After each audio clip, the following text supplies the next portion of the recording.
Hello मेरे प्यारे बच्चों, तो क्या हाल चाल है। उम्मीद है कि आप बड़े अच्छे होंगे, मस्त होंगे, स्वस्थ होंगे और कहीं ना कहीं अपने पढ़ाई में व्यस्त होंगे। मेरे प्यारे रसगुल्लो, मैं आप सभी लोगों को आज ये बता रहा हूँ कि लाइव सेशन आज सुबह में नहीं हो पाई है। कारण ये था कि जब मैं लाइव ले रहा था, इसके पहले भी कई वीडियो आप दो लोग देखे होंगे, तो उसमें थोड़ा सा माइक का प्रॉब्लम आ रहा था। माइक का जो है ये यही माइक है, तो कहीं ना कहीं उसमें सही से वर्क नहीं कर रहा था। पिछले 4 से 5 दिनों में कुछ उसमें इशू आ चुका है, जिसकी वजह से वह सही से काम नहीं कर रहा है। तो अभी कुछ ही दिनों तक जो है आप लोगों को इस तरीके से वीडियो मिलेगा। थोड़ा सा मैं इसको रिकॉर्डेड फॉर्म में करके ही आपको दूंगा, ठीक है। और जैसे इसका दूसरा आ जाता है माइक, तो मैं कहीं ना कहीं फिर से लाइव सेशन लेना शुरू कर दूंगा, ठीक है। लेकिन फिलहाल तब तक के लिए मैं आप सभी लोग को रिकॉर्डेड फॉर्म में ही वीडियो प्रोवाइड कराऊंगा, ठीक है। एप्लीकेशन पर भी वही चीजें चल रहा है और यूट्यूब पर भी ऐसा ही चलने वाला है, ठीक है। तो फिलहाल बस कुछ ही दिन की बात है, फिर जब सही हो जाता है, सब कुछ सही हो जाता है, तो मैं उस चीज को कंटिन्यू कर दूंगा लाइव सेशन में। बाकी कोई भी दिक्कत नहीं होगा, आपकी पढ़ाई के रिलेटेड कोई भी दिक्कत नहीं आएगी, कोई भी प्रॉब्लम नहीं होगा, ठीक है। मैं आपके साथ हूँ, कैसे भी करके आपको वीडियो डेली बेस पे दूंगा और अच्छे तरीके से समझाने का प्रयास करूंगा, ठीक है। तो आज हमारा जो है अम्ल क्षार और लवण का जो है दूसरा लेक्चर होने वाला है। मैंने इसके पहले पहला लेक्चर ले लिया हूँ और बहुत बढ़िया तरीके से वो कहीं ना कहीं कंटिन्यू हो चुका है, ठीक है। वो क्या हो चुका है, वो हमने करा दिया है। अब बात आ जाती है कि लेक्चर नंबर 2 यानी कि लेक्चर 1 में हमने किस बात पर चर्चा किया था। लेक्चर 1 में हमने क्या किया था, लेक्चर 1 में हमने अम्ल के बारे में पढ़ा था कि अम्ल रियलिटी में होता क्या है। लेक्चर 2 यानी कि दूसरा लेक्चर हमारा होने वाला है, इसमें हम क्या पढ़ेंगे, इसमें क्षारक के बारे में पढ़ेंगे।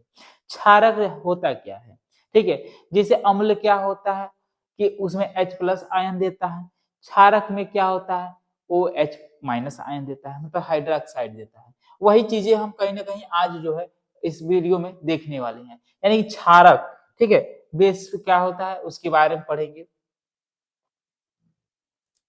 चलिए, सबसे फर्स्ट पॉइंट आपके समक्ष आ चुका है। सबसे फर्स्ट पॉइंट आपके समक्ष आ चुका है, क्षारक किसे कहते हैं, ठीक है। वे पदार्थ जिनका स्वाद है तीक्ष्ण। तीक्ष्ण का मतलब यानी कि वही कहा जाता है कड़वा।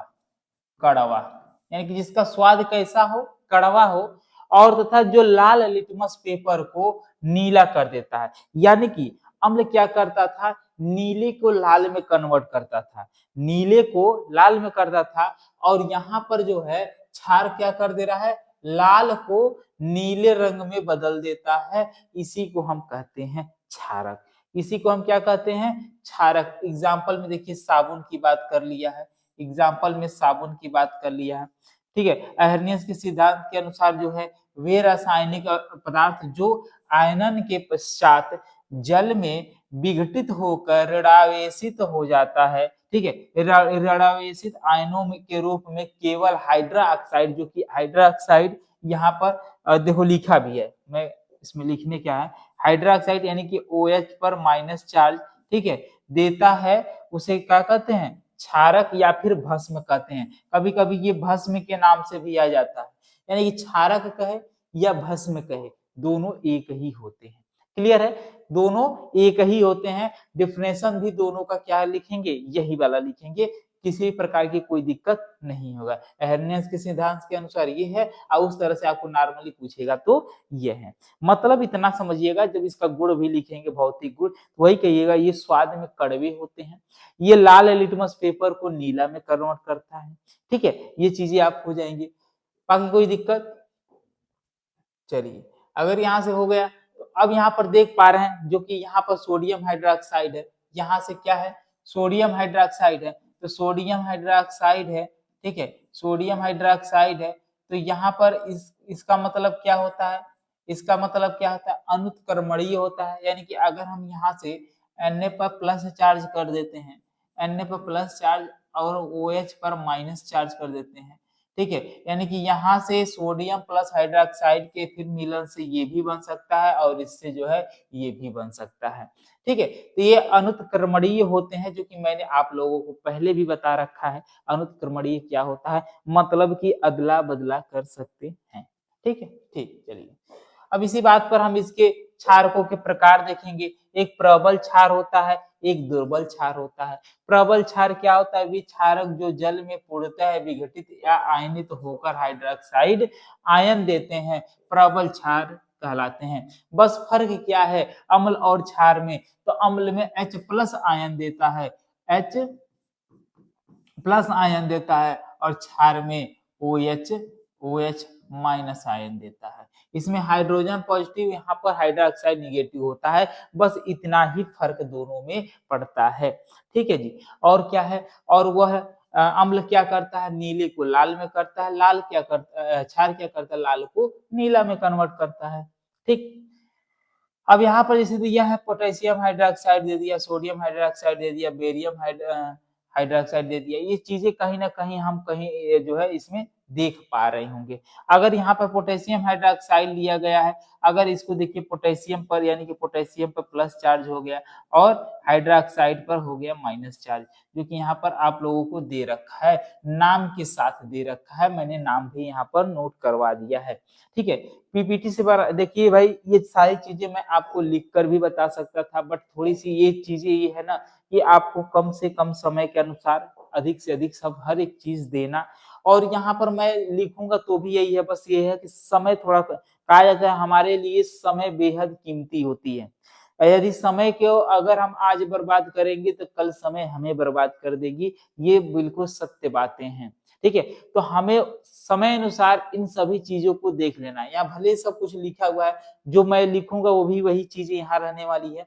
फर्क अब ये है कि इसको मुझे बस आपको समझाना है, काम कैसे करता है, होता क्या है। क्लियर है? क्योंकि मेरे प्यारे छोटे मोटे बच्चे, मैं आपसे इतना ही कहूंगा कि यदि आप शुरू से अंत तक पूरा देखते हैं, समझने का प्रयास करते हैं, समझते हैं, नहीं समझ में आए तो पूछ लीजिएगा। ठीक है।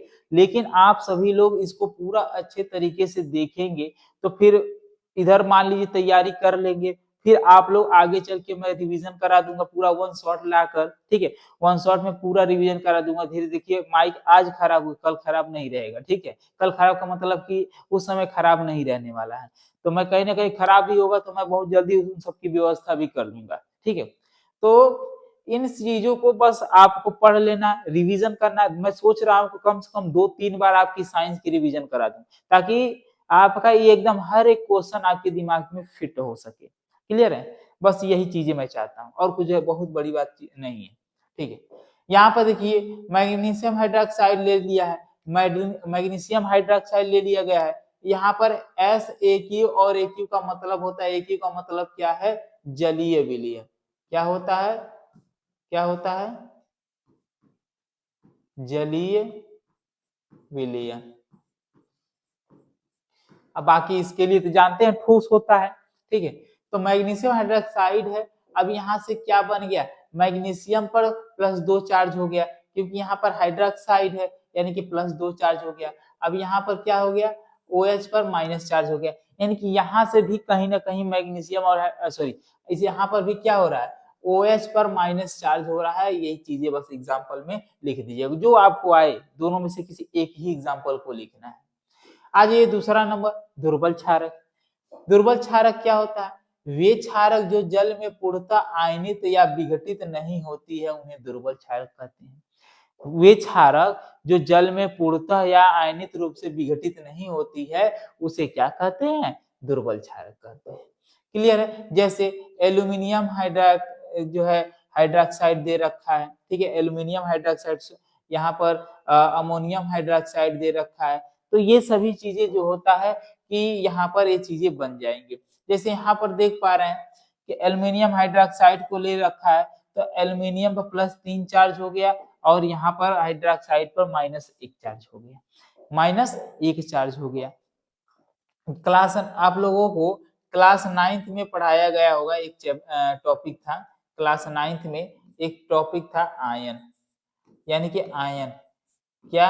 आयन, यानी कि हम जानते हैं चैप्टर नंबर जो है 3 या 4 में है, 4 में, चैप्टर नंबर 4 में, केमिस्ट्री में चैप्टर नंबर 4 में ये टॉपिक आपको मिलेगा। आयन के रूप में कैसे तोड़ा गया है, कहीं ना कहीं आप लोग इसके विषय में जानकारी तो कहीं ना कहीं प्राप्त किए हैं। यदि नहीं आपको पता है कि आयन के रूप में कैसे तोड़ना है, तो आप लोगों को एक छोटा सा काम करना होगा। छोटा सा काम ये है कि आप लोग कमेंट बॉक्स में आप लोग कहिएगा सर मुझे आयन एक बार बता दीजिए। मैं आयन का एक सेपरेट वीडियो डाल दूंगा, ज्यादा नहीं, मिनिमम 5 से 7 मिनट या 10 मिनट का वीडियो रहेगा, जिसमें मैं पूर्ण रूप से उसको बता दूंगा कि किस तरीके से किसमें कितना आयन होता है, किस पर पॉजिटिव कितना चार्ज होता है, और होता है तो कैसे उसको बनाया जाता है। ये सारी चीजें मैं कहीं ना कहीं बता दूंगा, कुछ लिखवा भी दूंगा। ठीक है, तो आपको इसके लिए एक काम करना होगा कि आपको कमेंट बॉक्स में आयन लिखना होगा। ठीक है, आयन के बारे में आयन पूछना है तो लिखना ही होगा। ठीक है, यहाँ पर क्षारकों के जल में आयनन के कारण हाइड्रोक्साइड यानी कि OH उत्पन्न होते हैं और विलयन में उपस्थित रहते हैं, जिससे क्षारकता प्रकट होती है। ठीक है, विभिन्न क्षारकता की शक्ति का प्रक्रम जो कि यहाँ पर आपको ऐसा देखने को मिल रहा है। अगर आपसे पूछेगा सबसे कम जो है क्षारकता किसमें, तो पोटेशियम हाइड्रोक्साइड, और सबसे अधिक किसमें होता है, तो बेरियम हाइड्रोक्साइड में होता है। सबसे अधिक पोटेशियम हाइड्रोक्साइड, सबसे कम जो होता है बेरियम हाइड्रोक्साइड में होता है। ठीक, इसमें क्या होता है, इसमें आप कहोगे, इसमें क्या कहोगे, इसमें अधिक हो गया। ठीक है, और इसमें क्या कहोगे, कम हो गया। ठीक है, इसमें क्या कहोगे, कम हो गया। चलिए आगे बढ़िए। क्षारकों के भौतिक गुण, क्षारकों के भौतिक गुण क्या होते हैं, हमको ही बताओ। देखिए ये बेहद इंपॉर्टेंट है कि क्षारक जल में विलेय होते हैं तथा स्वाद में तीखे और कड़वे होते हैं, जो कि मैंने अभी अभी आपको बताया। स्वाद में कैसे होते हैं, तीखे या फिर कड़वे हो सकते हैं। स्वाद में कैसे हो सकते हैं, तीखे या फिर कड़वे हो सकते हैं। क्षारक लाल लिटमस पेपर को नीला कर देता है, ये भी आपको अभी भी बताया गया। क्षारक स्पर्श करने पर साबुन के समान चिकने होते हैं। साबुन के समान यानी साबुन ही एक तरह से वो भी एक क्षारक ही होती है। ठीक है, यानी कि वो एक चिकनी होती है, जैसे साबुन को अगर टच करते हैं मुलायम होता है, उस तरह से मुलायम होगा। अम्लों के समान क्षारकों की भी प्रवृत्ति संक्षारक होती है, या प्रवृत्ति प्रबल अम्लों की तुलना में कम होती है। यानी कि इसकी जो प्रवृत्ति होती है वो भी क्या होती है, एक तरफ से संक्षारक होती है, और इसका जो होता है कि प्रबल अम्लों की तुलना में ये थोड़ा सा कम होता है, प्रबल में अधिक होता है, ये थोड़ा उससे कम ही होता है। ठीक, चलिए देखिए ये सब रासायनिक परिवर्तन, भौतिक परिवर्तन कहीं ना कहीं बहुत इजी वे में आप लोग यहाँ से देख सकते हैं। ये आप देख पा रहे हैं कि यहाँ पर क्षारकों के रासायनिक गुण, तो क्षारकों के रासायनिक गुण कुछ निम्नलिखित इस प्रकार से है। अगर हम इसमें धातु के साथ क्रिया करा दें, तो प्रबल क्षारक सक्रिय धातुओं के साथ क्रिया करके क्या बनाता है, हाइड्रोजन गैस उत्पन्न करते हैं। अतः क्षारकों को धातु पात्र सक्रिय धातु में नहीं रखा जाता है। ठीक है, अब थोड़ा सा यहाँ पर देख पा रहे हैं एक फॉर्मूला टाइप का लिखा है, क्षारक ले लेते हैं, धातु ले लेते हैं, और यहाँ पर लवण प्लस जो है क्या ले लेते हैं, हाइड्रोजन ले लेते हैं। जैसे अभी मान लीजिए हम यहाँ पर मान लीजिए यहाँ पर धातु के रूप में हम जिंक ले लेते हैं। ठीक है, जिंक ले लेते हैं। जिंक की क्रिया अगर हम मान लीजिए क्षारक में जैसे NaOH के साथ, या KOH के पोटेशियम हाइड्रोक्साइड के साथ, KOH के साथ क्रिया करा देते हैं। ठीक है, KOH के साथ क्रिया करा देते हैं तो बनेगा क्या, जिंक को हाइड्रोक्साइड क्या बनेगा, जिंक हाइड्रोक्साइड।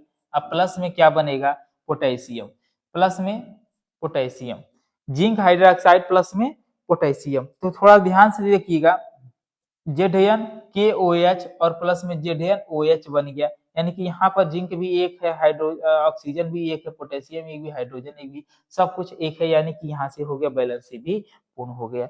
बैलेंसी भी क्या हो गई, पूर्ण हो गई। ठीक है, बैलेंसी भी क्या हो गई, पूर्ण हो गई। अब यहाँ पर अब अदर भी कुछ एग्जाम्पल में दे रखा है, जिंक लिया गया है और इसमें सोडियम हाइड्रोक्साइड जो है मिक्स किया गया है, यानी कि बनाया गया है। ठीक है, तो अब यहाँ से क्या हो गया, देखिए जिंक प्लस यहाँ से यानी कि क्या हो गया, सोडियम जिंकेट यहाँ से बन गया, क्या बन गया, सोडियम जिंकेट, यानी कि यहाँ से बन गया। ठीक है, और बाकी यहाँ पर हाइड्रोजन गैस जो है वो मुक्त हो गई। फिर उसी प्रकार से अगर हम इसकी बात कर लेते हैं, तो एल्यूमिनियम को अगर हम इसके साथ क्रिया करा देते हैं तो क्या बन गया, एल्यूमिनियम का जैसे इसके एल्यूमिनियम सोडियम हाइड्रोक्साइड प्लस में जल अगर क्रिया करा देते हैं तो sodium aluminium sodium Meta aluminate बन जाएगा, सोडियम मेटा एल्यूमिनेट, ठीक है, यानी कि इसका नाम क्या है, सोडियम मेटा एल्यूमिनेट। और यहाँ से हाइड्रोजन गैस जो होगा वो मुक्त होगा, क्या होगा, हाइड्रोजन गैस मुक्त होगा। यानी सोडियम मेटा एल्यूमिनियम को एल्यूमिनेट को सोडियम एल्यूमिनेट भी कहा जाता है, इसको हम सोडियम एल्यूमिनेट भी कहा जाता है। अगर आप मेटा नहीं लगाएंगे तो भी कोई बहुत बड़ी चीज नहीं है, यानी कि दोनों नाम से जाना जाता है। क्लियर है। अब आ जाइए कि अधात्विक ऑक्साइड के साथ अभिक्रिया, अधात्विक ऑक्साइड के साथ यानी reaction with non metal oxide, ठीक है। अब यहां से क्या रहने वाला है कि क्षारक अधातु ऑक्साइड अम्लीय ऑक्साइड के साथ क्रिया करके लवण एवं जल बनाते हैं। यह अभिक्रिया अधातु ऑक्साइडों की अम्लीय प्रकृति की सिद्ध करता है। जैसे यहाँ पर कैल्शियम हाइड्रोक्साइड यानी कि इसको बोला जाता है बुझा हुआ चूना, ठीक है। यानी कि यहाँ पर जो होता है, यहाँ पर क्या होगा, अधातु अधातु ऑक्साइड, अगर मान लीजिए क्षारक प्लस अधातु ऑक्साइड इसमें जैसे मिलाते हैं तो लवण प्लस जल का निर्माण कर देगा। उसी प्रकार से यहाँ से क्या होगा,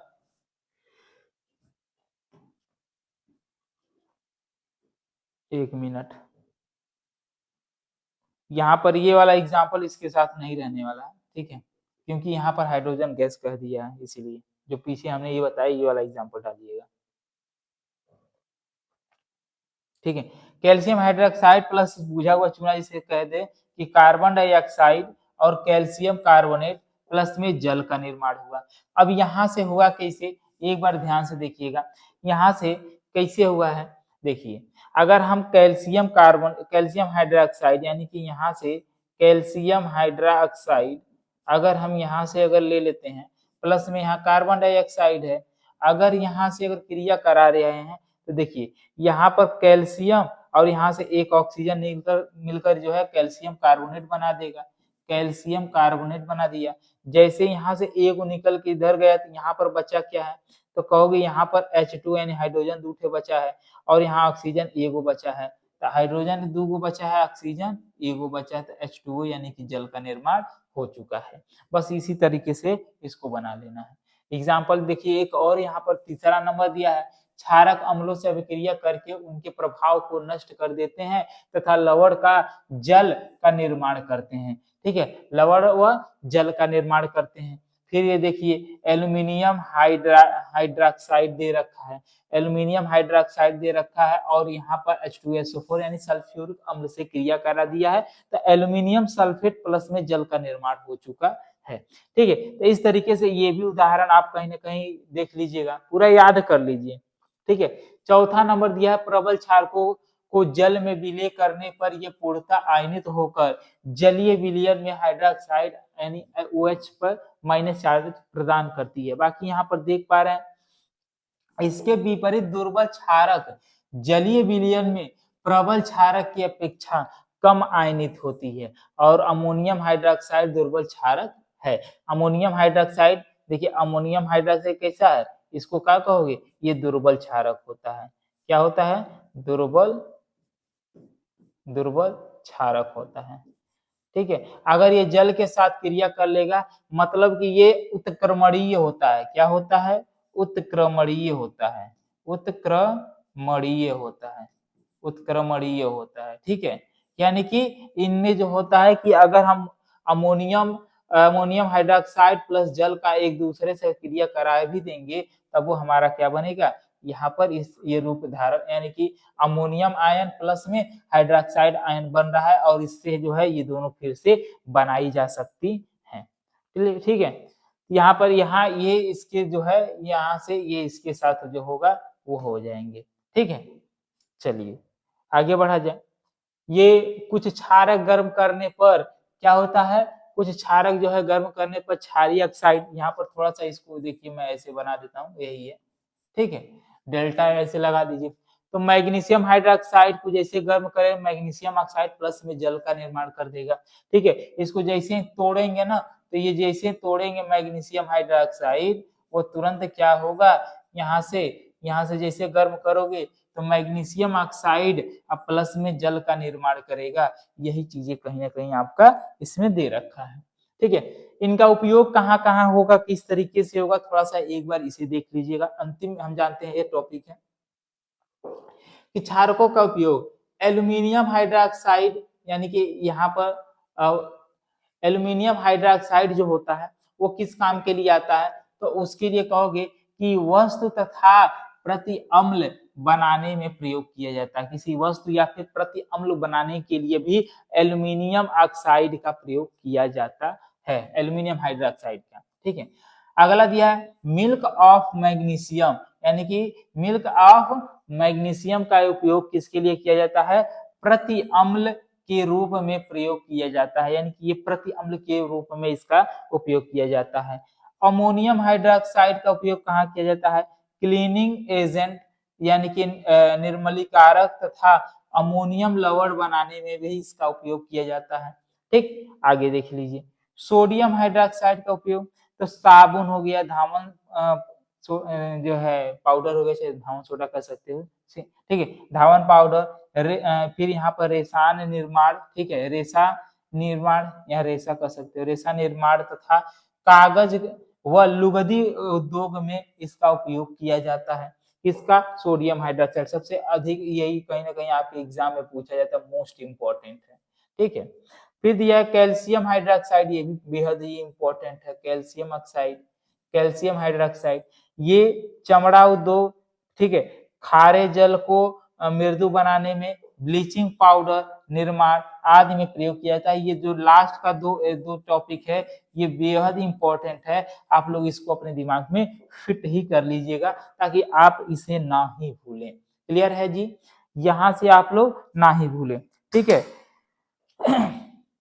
आज के लिए बस इतना ही, यानी कि हमने आपको अम्ल भी बता दिया, आपको क्षार भी बता दिया। अब कल जो है इसके आगे का टॉपिक मैं लवण के बारे में कुछ इंफॉर्मेशन दूंगा। लवण में कोई बहुत बड़ी तोप नहीं है, उसमें इतनी ज्यादा टॉपिक नहीं है, तो मैं लवण के साथ पीएच स्केल के बारे में भी बताने वाला हूं। तो कल की वीडियो और भी शानदार, अलाजवाब, मजेदार होने वाली है, तो आप लोग डेली बेस पर हमारे साथ बने रहिएगा। ठीक है। मैं अब जो है ये वीडियो रिकॉर्ड करके समय जो है हमारा 5 बजे सुबह का, हम उसी टाइम पे अपलोड कर देंगे, कोई इशू नहीं है, हम आपको जो है वही मिलेगा। लेकिन आज के लिए बस सॉरी, ये थोड़ा नहीं बल्कि ज्यादा ही लेट हो गया है, लेकिन मिलेगा आपको डेली बेस पर ही वीडियो। क्लियर है। तो चलिए भाई, सभी मेरे प्यारे सभी रसगुल्लों को बाय बाय, धन्यवाद एंड टेक केयर। कल फिर मिलेंगे एक नई एनर्जी के साथ, एकदम बेहतरीन कहते हैं अगला टॉपिक के साथ। तब तक के लिए मेरे प्यारे सभी रसगुल्लों को बाय बाय, धन्यवाद and take care. Radhe Radhe.